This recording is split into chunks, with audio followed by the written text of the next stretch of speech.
Yan. So sa ngayon hindi tayo naman 2 weeks old to.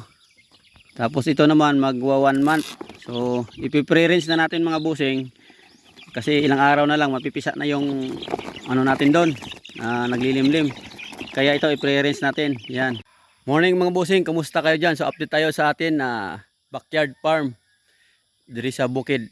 So hindi pa pala nakasubscribe sa YouTube channel ko, kung mahilig kayo sa manok, mag-alaga ng manok, so paki-follow para lagi kayo updated sa mga video na ina-upload ko. Like kung paano magparami ng manok, paano mag-alaga ng sisiw, paano pinapakain ko. Ito pala mga busing, bago nating palahi. Dirasa to. Galing to King Crab Farm from Bacolod, Murcia. Yan. 3 ka munga, isa ka dirasa. Yun, isang tandang. So meron na rin tayo dito mga Bisaya, mga busing. Duha na rin yung naglilimlim. Yan. So ito 12 na eggs. Tapos ito 9 ang yung eggs niya. Tapos may eggs yung dalawa dong Rhode Island Red. So sinama ko na, bali 11 din ito. Yan. 12 tsaka 11 to 21. Sana mapisa lahat. So mga busing, dahil naglilimlim na yung dalawa nating inahin doon, so ni-rinse ko na yung yung mga piso. Yun, ito 1 month and 2 weeks old to. Tapos ito naman magwa 1 month. So ipi-pre-rinse na natin mga busing. Kasi ilang araw na lang mapipisa na yung natin doon.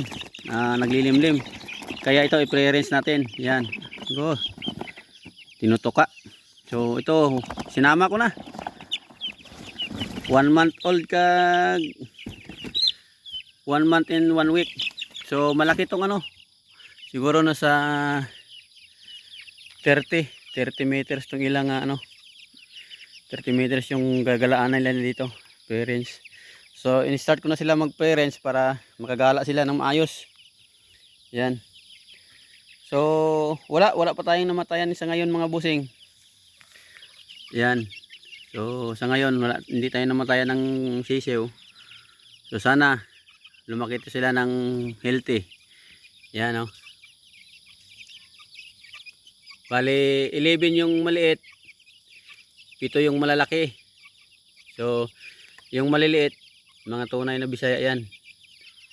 Tapos itong malalaki may halong Huluanon. Tapos yung bago kong naglilimlim mga busing, hulo yung inahin, tsaka Rhode Island Red yung yung tandang. So tingnan natin kung anong kalalabasan, kung anong breeding ng manok na yan. Rhode Island Red at saka Huluanon yung inahin. Parang nagustuhan ko na rin dito mga busing mag-alaga ng manok. So by next either December o next year January, so mag-start na tayo magbenta ng fertile egg, sisiw. Yon, dyan muna tayo. So after siguro 5 months din, so magbibinti din tayo ng mga mag-production eggs din tayo. Sana papala rin tayo mga busing.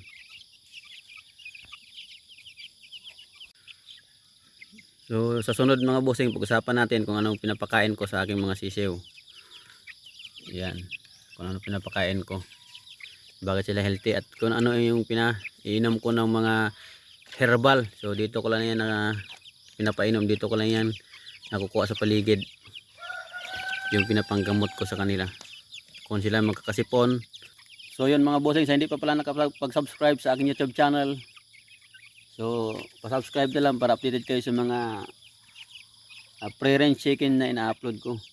So dito mag-upload tayo ng kung paano tayo mag-alaga ng manok, kung magpaparami ng manok native tsaka Rhode Island Red. Yun, subaybayan nyo mga busing kung paano dumami yung manok natin. Kaya maraming salamat, see you next vlog.